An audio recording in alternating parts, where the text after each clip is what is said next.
Hi, it's Edwin Rutsch from the Center for Building a Culture of Empathy, and I'm here today with Josh Davis. Thank you for joining me, Josh. Thanks for having me. It's a pleasure.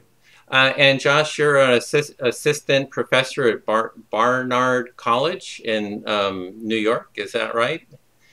Term assistant professor at Barnard College in New York. That's right. And the way that I kind of connected with you is I saw a conference, an article that you'd written about a conference. It's called the meeting of the Social and Affective Neuroscience Society, and it was in New York. And you'd written an article, kind of giving a bit of an overview about it, and and I wanted to talk with you about how kind of what you saw at that conference, how it kind of related to empathy. So thank you for taking the time to talk with me about this. Yeah, certainly my pleasure.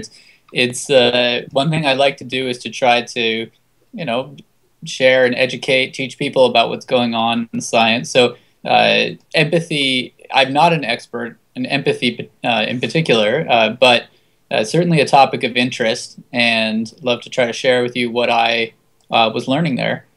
My own areas of interest have more to do with embodied cognition and emotions.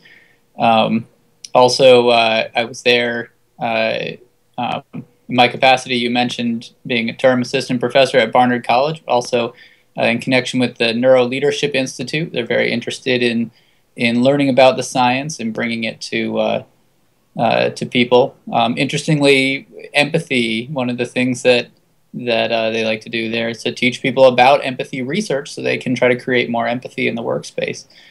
Um, so there was a symposium dedicated to empathy, and so one thing we can do is to talk through, I guess, my interpretation of what the lessons were from each of those. Does that sound good? That would be great. Yeah, just kind of your overview. So you said you're not an expert on it, but you attended the conference, and just kind of what you learned and what your insights were about the kind of what was going on there, and kind of the new cutting edge insights into empathy. And something I did see that you wrote is you said that there's just a lot of action going on in this field now of I guess neuroscience, and that you felt like some of the best, brightest minds were kind of like gravitating towards it. And there was a lot of, new research and a lot of new centers opening. And maybe you could give a little overview like that, just about the whole field itself. Yeah, well, it's exciting. I mean, as you attended the conferences each year, the number of people involved is constantly growing. The number of studies on any particular topic just ballooning. Each time you look, clearly people recognize the value with a good deal of federal funding going towards it. So it's an exciting time to be paying attention to what's happening in this area. Yeah, Um, and the area is neuroscience. What is the area? It's like it's kind of just the kind of the study of the brain, or and using kind of the mhm. brain scanning, and I'm not really clear on what the whole field really is and what it's about. Yeah. Okay. So by that area, what I meant was really social and affective neuroscience, and that's not to say that other areas of neuroscience are not also increasing in interest. They are, but I was particularly referring to social and affective neuroscience. So this is neuroscience where people are starting to understand the brain mechanisms uh, that are going on when we're engaging in social interactions. When you and I, for example, know how to interact conversationally, or are able to understand a sense of how the other person might be feeling, or take the perspective of the other person while we're talking. I mean, you and I have necessarily done that countless times already just in talking for a few minutes, and it's been necessary to make it work. Uh, so it's a huge part of life. Um, And we're now able with functional imaging, so pictures of cerebral blood flow while people are engaging in different tasks, monitoring electrical activity in the brain, so the timing at which different areas are becoming or giving off electrical activity is something that we can track. We can actually interrupt the magnetic activity, electromagnetic activity in an area of the brain and see what that interferes with. And so these tools are now being applied to trying to understand what happens when we're interacting and when we're feeling emotions, when we're communicating emotions. So really the things that I think many people, many of us, think of as core to what makes us human. The experience of what it's like to be us. We've been called the social animal, and that's something that really is an area where humans have taken social interaction to a level, of course, that hasn't been seen anywhere else. So that's to me why it's so exciting. These questions that are at the core of who we are. We can now start to understand how the brain makes it happen. Hmm. So what's been your personal interest? Kind of how did you, just kind of as a background, how did you kind of get involved in this, and kind of what's your area of interest? Mm-hmm. Well, I was fortunate enough in grad school to work with Kevin Oxner as my advisor, who's one of the pioneers of social cognitive neuroscience. And affective neuroscience, so that got a chance to really see some of the development of the field. My interests have been primarily in emotions, for example, understanding the ways that we can control our emotions.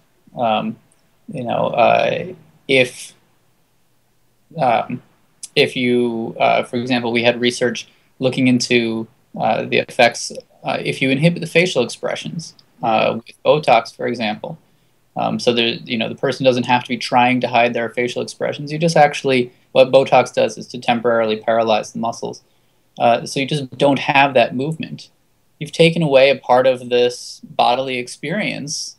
Does that actually also take away something of the emotional experience? So it's a way of looking at a bodily connection to emotion, and it does seem to be that there's a connection there. Or looking at ways that an experience of distance in the mind's eye can influence your emotion. When you have an emotional event in mind, you might see it a certain way in your mind's eye, and so that's in terms of the empathy study. Some of the things that I really was excited about at the conference was there seems to be a racial bias in empathy, and this was work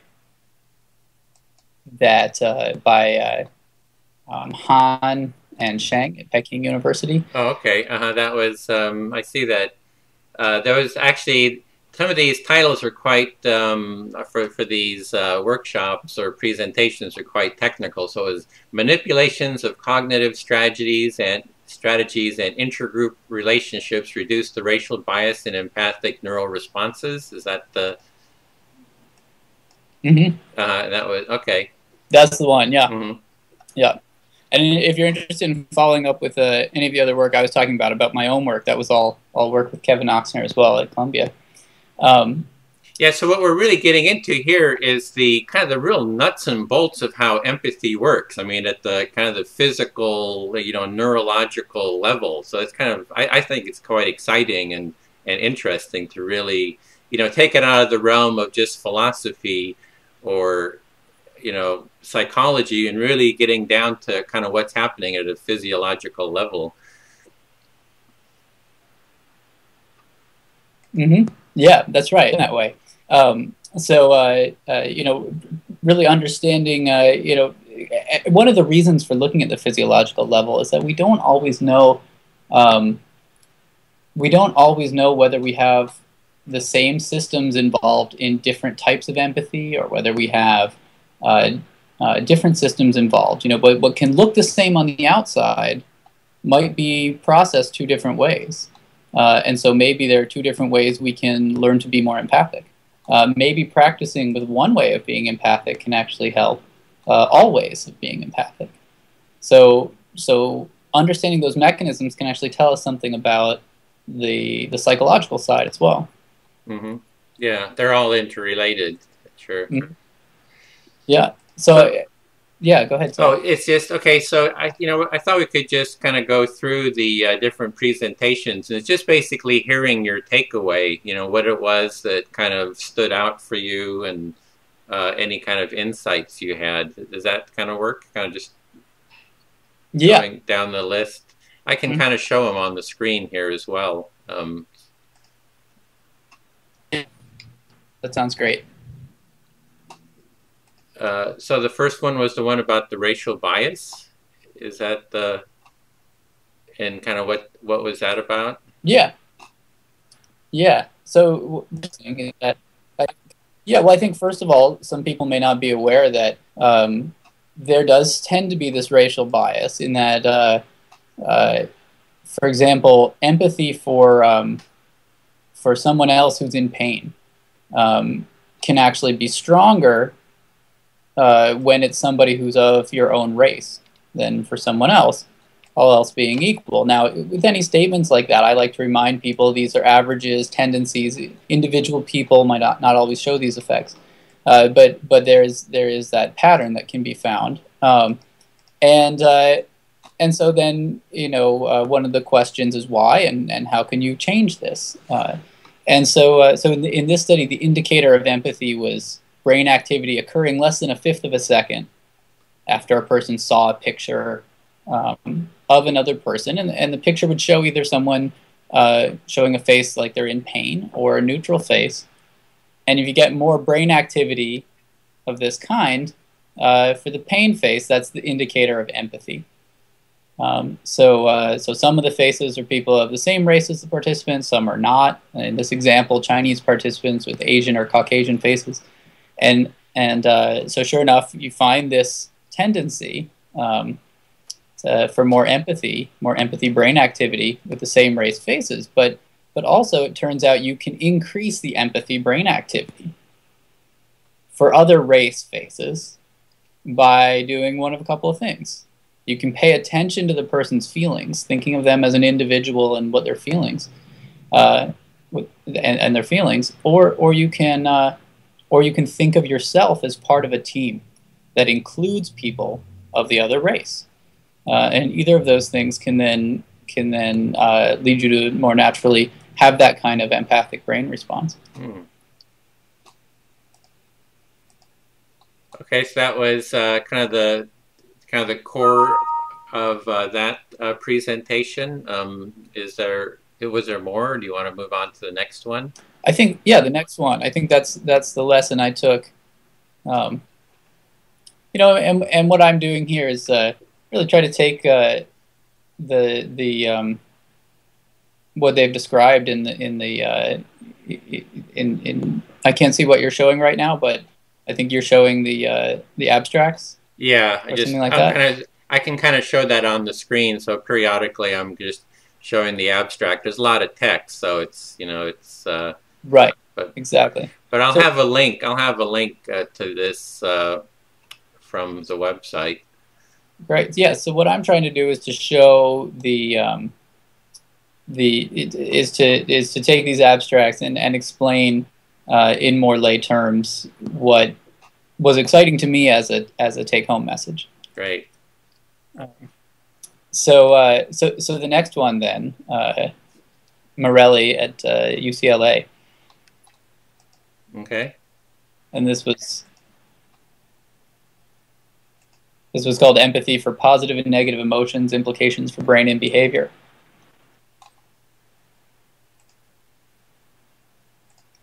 So in this case, they're looking at empathy for both happiness and anxiety.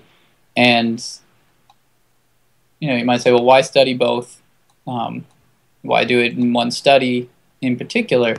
Well, it could be, and this gets back to what I was saying earlier. It could be that they're actually different processes. They're totally different ways we go about empathizing with someone when they're happy or when they're anxious. You know, something positive or something negative. And if it's the same, then then if you practice empathy for positive things, you'll probably be more effective at empathy of every kind. If they're different processes, then you would have different sets of skills to practice. Or to try to employ in different contexts. So it turns out, it seems there are some brain regions that appear to be common for both empathy of both types, so regardless of the emotion that's being empathized with. And as you might expect, with different emotions, of course, you would expect some different brain activity because they're different experiences. They did see different brain activity depending on the emotion. And this is particularly in some traditional emotion centers, like the anterior insula. Mm-hmm. But it could have turned out otherwise. It could have turned out that there was no shared brain activity for empathy of different emotions. So what this suggests to me is that there is a single empathy ability, at least of one kind, that we do apply to many different types of emotions. And then an interesting additional point from this study that it seems that this general empathy brain activity seems to be more responsive for people who empathize more on a day-to-day basis. So that sort of backs up that that's what this is about in my mind.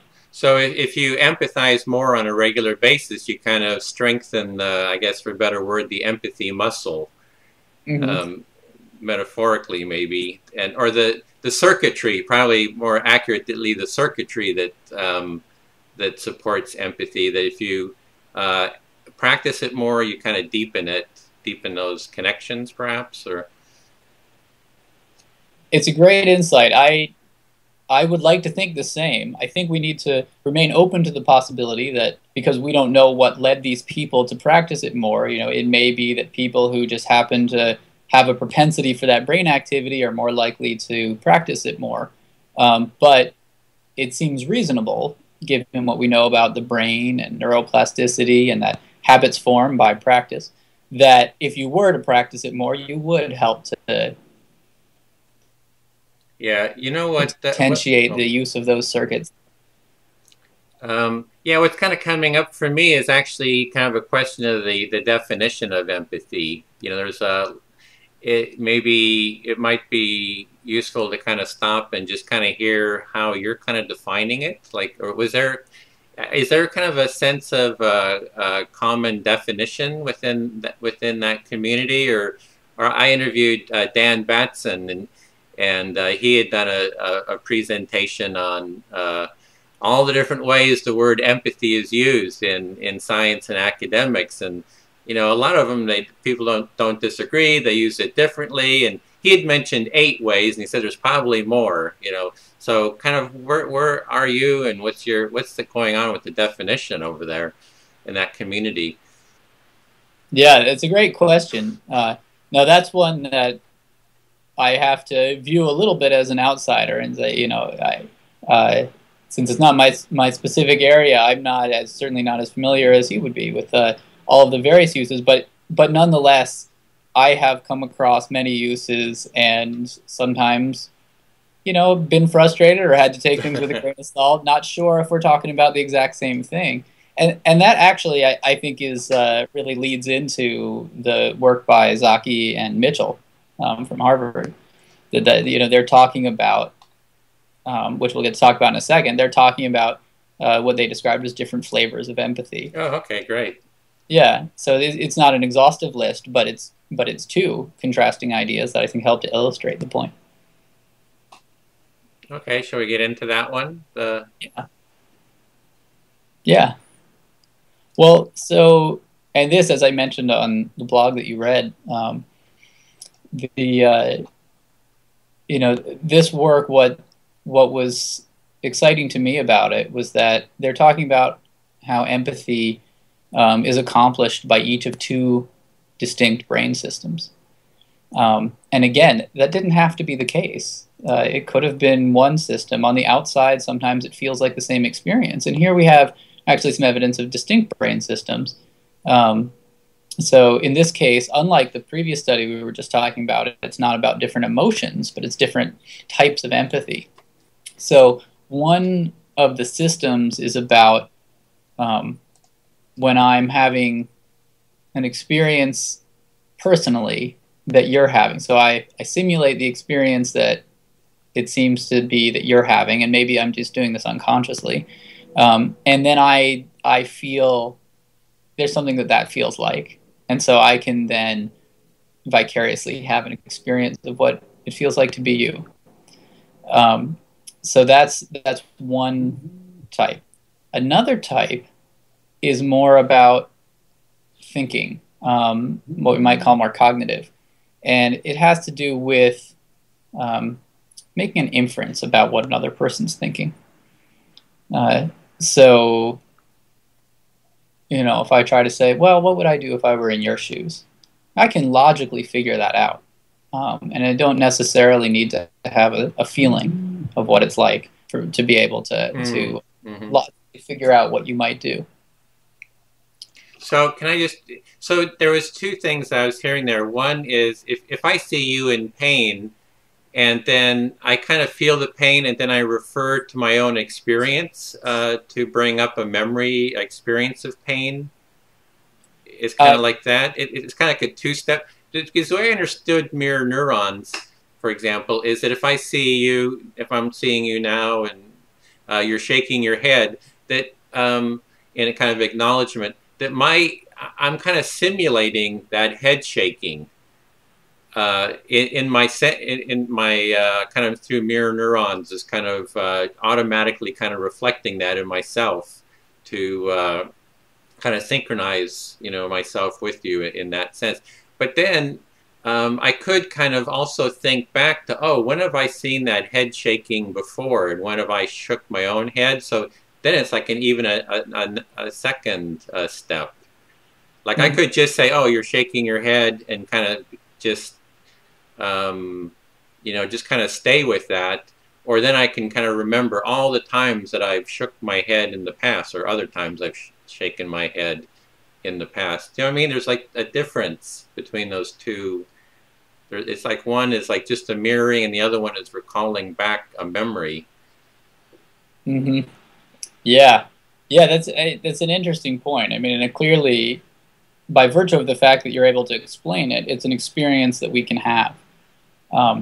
So, just to clarify, I think we can actually make a third distinction. So, one case is just that something happens in me, I simulate the experience that you're having, and I feel that. And so I have this, what you might consider something more intuitive.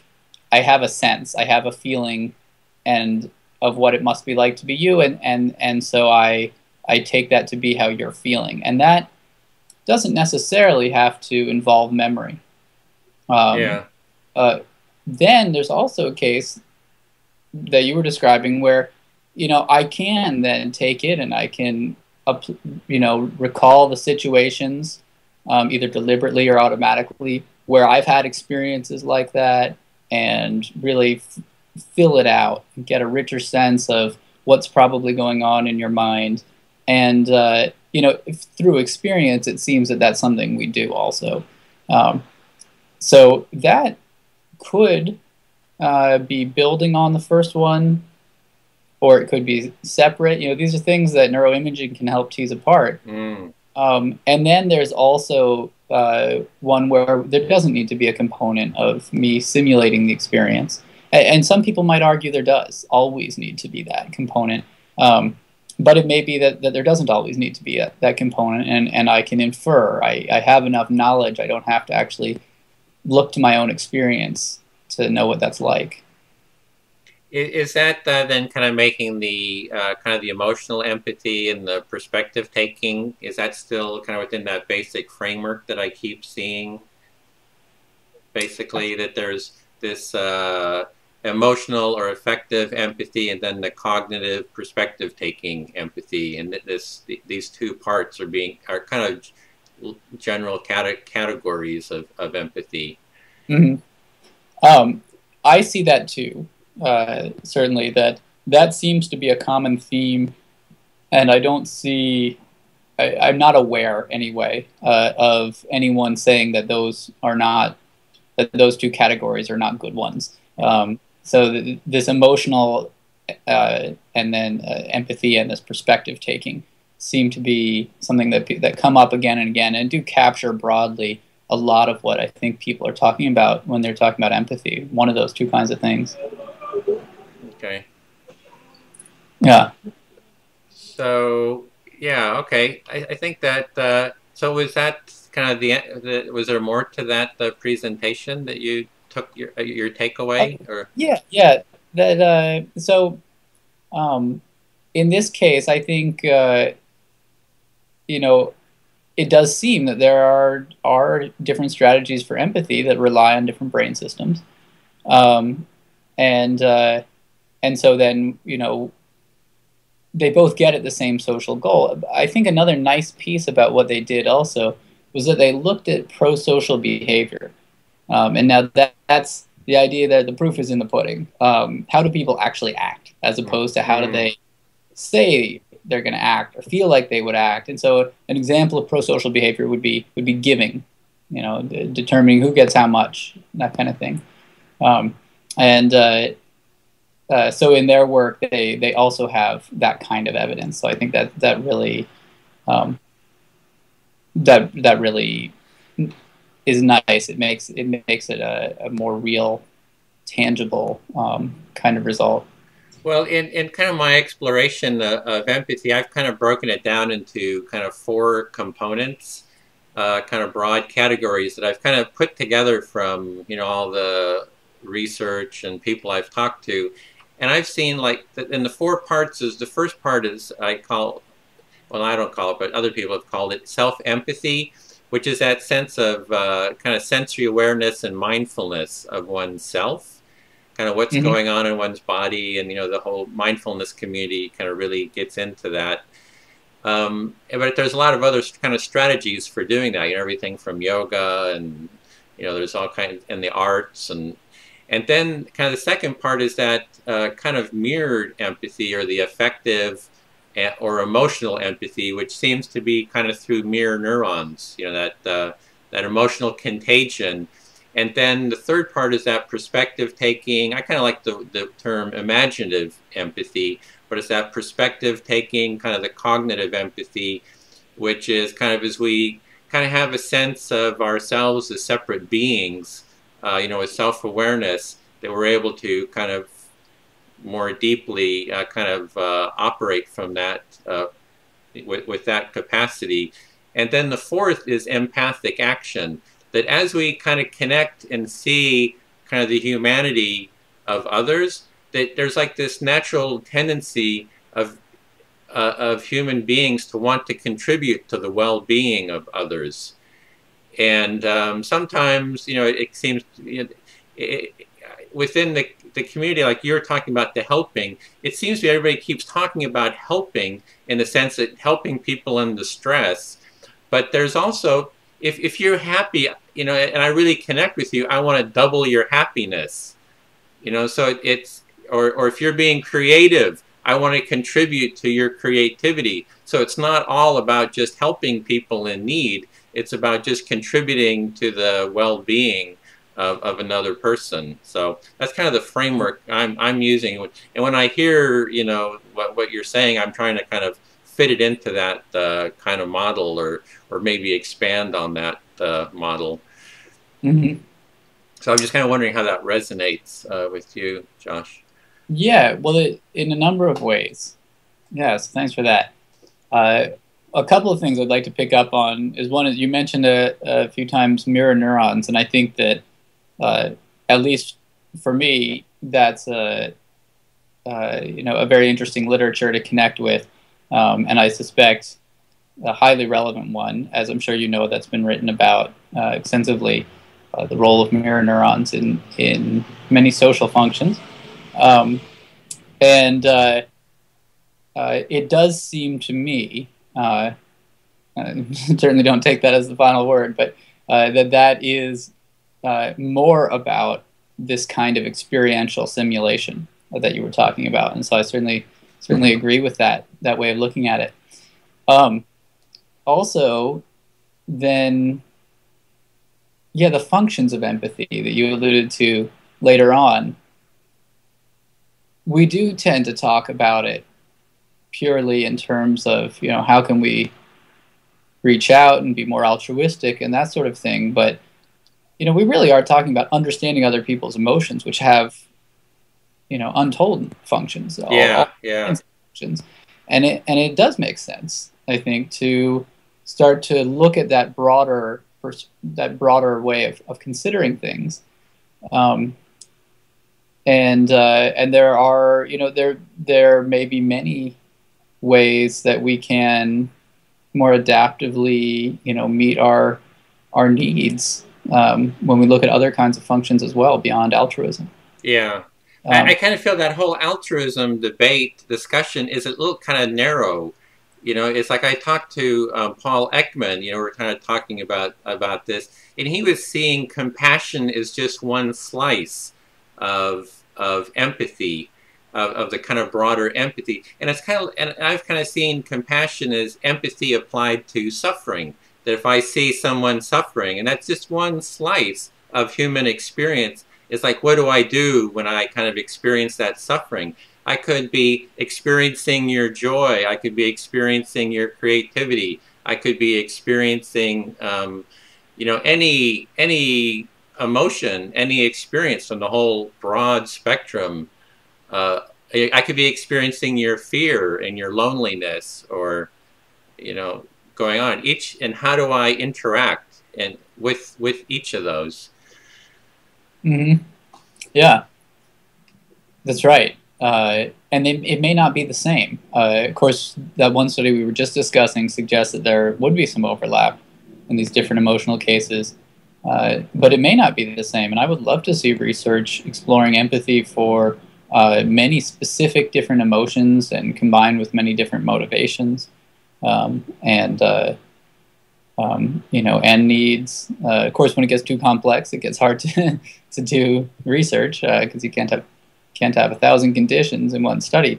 But um, those are open questions, Yeah, and if, especially if there are behavioral differences, that is, ways that they seem like different experiences to us, there probably are some brain differences. However, that's also an open question too. Does it just seem that way, or not? And even when it seems similar, is it actually happening a couple of different ways that might give us a handle on how we can most effectively empathize?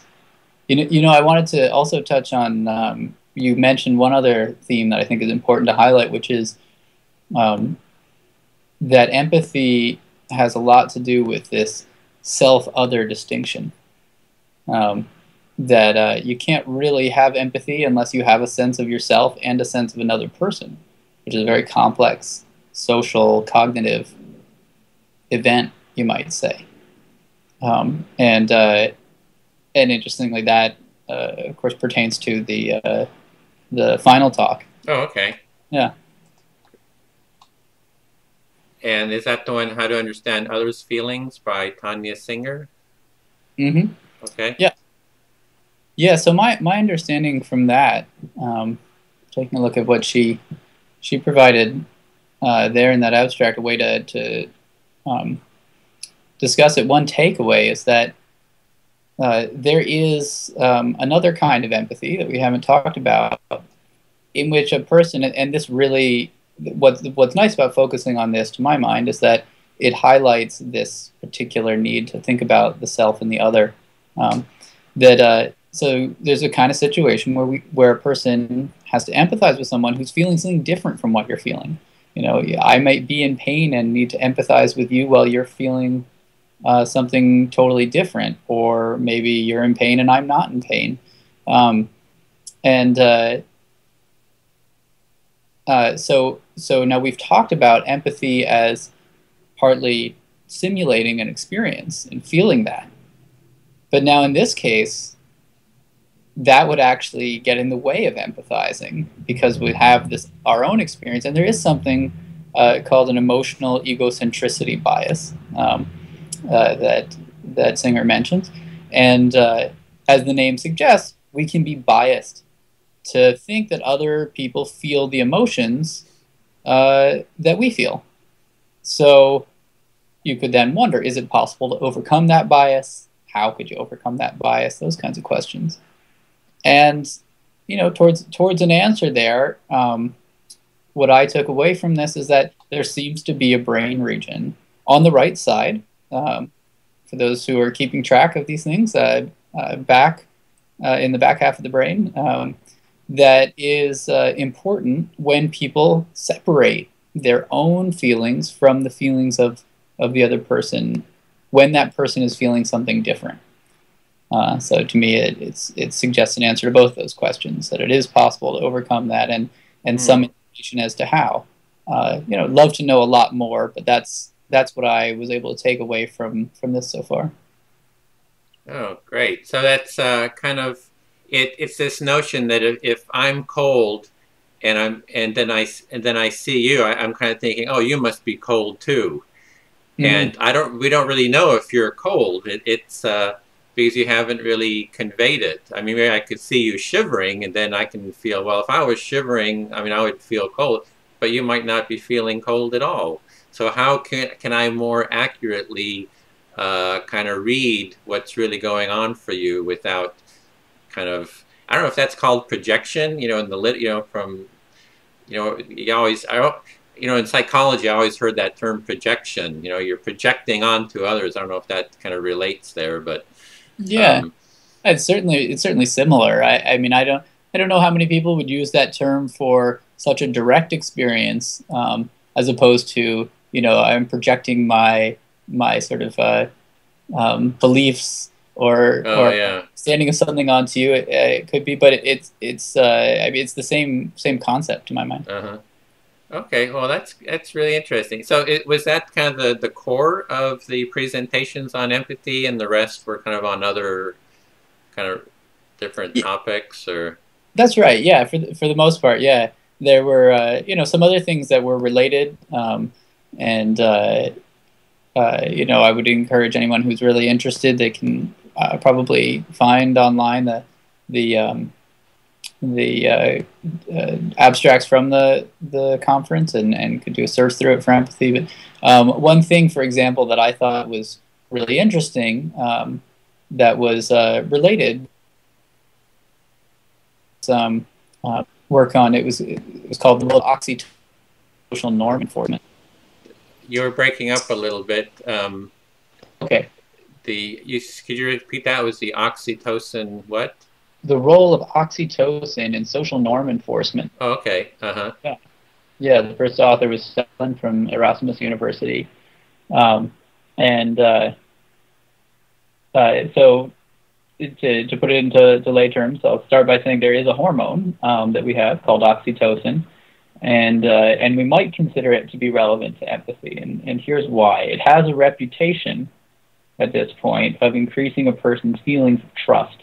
And it's also been has a reputation of being related to things like love and social connection.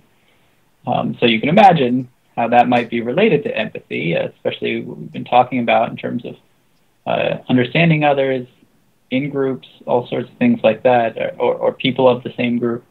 So it seems though that what I took away from what they say is that it seems that oxytocin might have a slightly different role also. Oh. Mm-hmm. That it seemed to increase how sensitive people were to someone who broke the social rules. And that was shown by how likely a participant was to punish someone for doing that, for breaking the rules. So I don't know whether that could mean a couple of different things. For example, it could mean that oxytocin leads people to be more sensitive to those around them. And to my mind, that is what I might think of as being more empathic, at least in one of the definitions of empathy. But it also could mean that it leads people to care more about specific things about those people, such as whether or not they are playing by the social rules, and which is then less about empathy, and then it's still a quite interesting story about oxytocin. But so were certainly other things that were that one who's interested in empathy might connect with. Yeah, there's a new book out by Paul Zak, I think it is, The Moral Molecule. It's like all about oxytocin, and he kind of really relates it to empathy and the functions of empathy. So that Makes whole sense. yeah yeah. So that's fascinating. This is so great. I didn't have to attend the conference, and our community doesn't have to attend. You know, we get it all kind of laid out to us. So this is great. Oh, one thing I was thinking, did I see you're part of an organization, a leadership? It's kind of, what is it? The leadership. Yeah, the Neuro Leadership Institute. And that's like how to use this insight into the brain to be a better leader, or That's exactly right. uh-huh. Yeah, that's exactly right. So the institute tries to teach people about what's going on in neuroscience, and so that they can be more effective in their work lives and their personal lives. So they can be more effective leaders in organizations, and in the work that they do. And it's really yeah, it's people are hungry for this knowledge, and they're so creative about how they apply it. So it's really a nice opportunity to get to teach people who are really taking advantage of what they're learning, about the neuroscience. There's a few ways that happens. There's a summit every year where they bring people together with a lot of the neuroscientists. It's going to be in October in New York this year, and the Neuro Leadership Summit. And then there's a journal, called Neuro Leadership, as well as and courses that they offer at the Institute online. Okay. Well, do you have any short takeaway in terms of the relationship of empathy and leadership? Because I have a magazine that I curate. It's Empathy in the Workplace, and so I just kind of curate articles related to empathy in the workplace. And there's so many articles about the importance of empathy for effective leadership. Mm-hmm. Yeah, I do. I do. So now you say a takeaway, so I'll try to limit it Oh, to well, as much as you want. It's up to you. right. Yeah, that uh, um, it's common for people to ask others to do something in a work environment. And for example, a manager asking someone below them to now start reporting to so and so instead of so and so, and that a little bit of empathy in terms of how the person might perceive that, in terms of the emotions that might be going on, whether they're feeling threatened, whether it comes across as fair, whether it seems like they are certain about what this means, that can go a long way in making that transition a very successful one, or making it a very difficult one, without the empathy.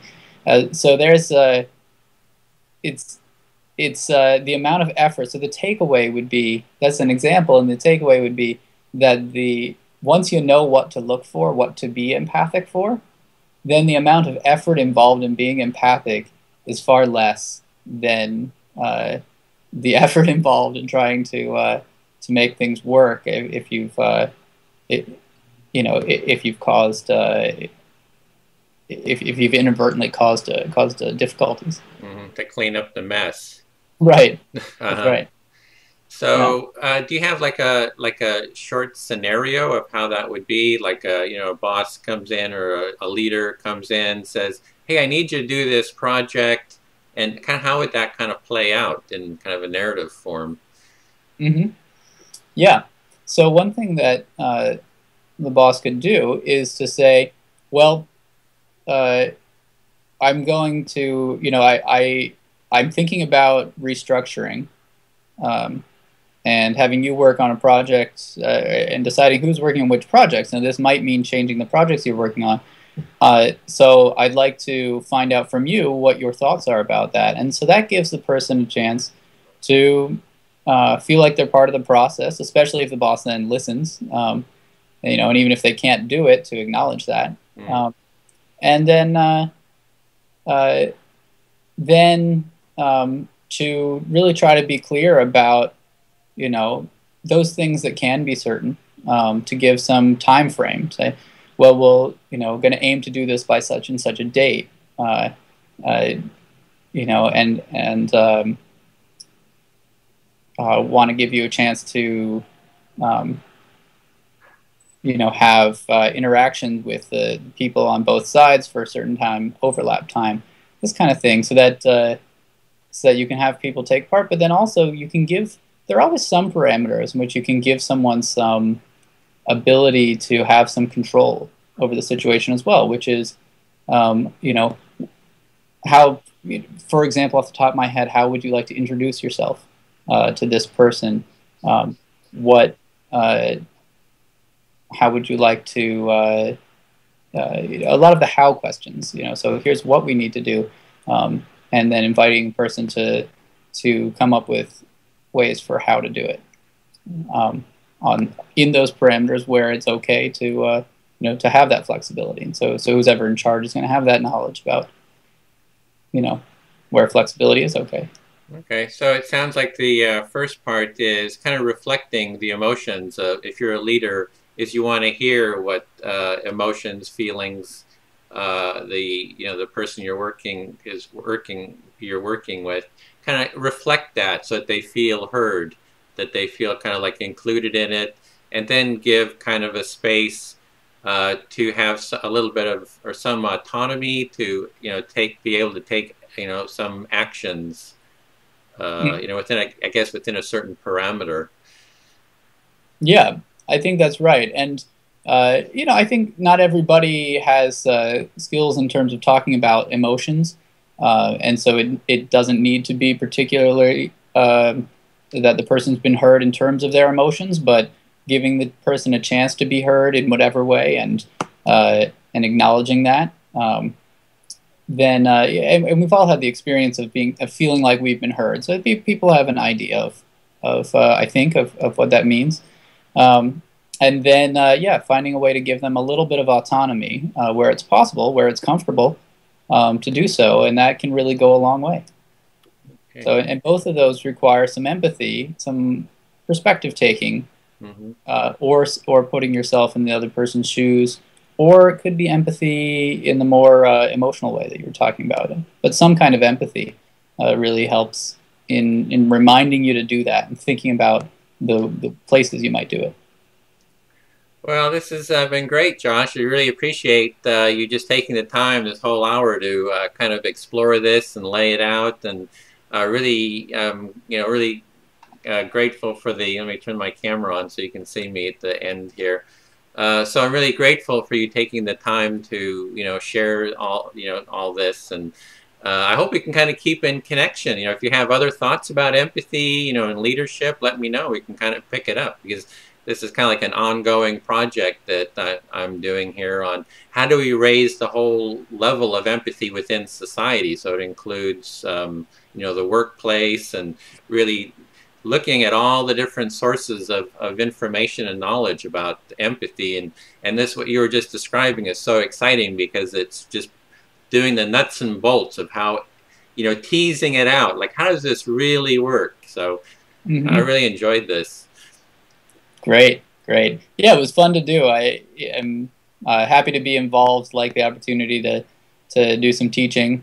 Uh, you know, hope I was able to be accurate enough to what the researchers initially intended as well. Well, it worked for me. So, okay. Well, then we'll thanks, and we'll be in contact again soon. I hope I'll send some information.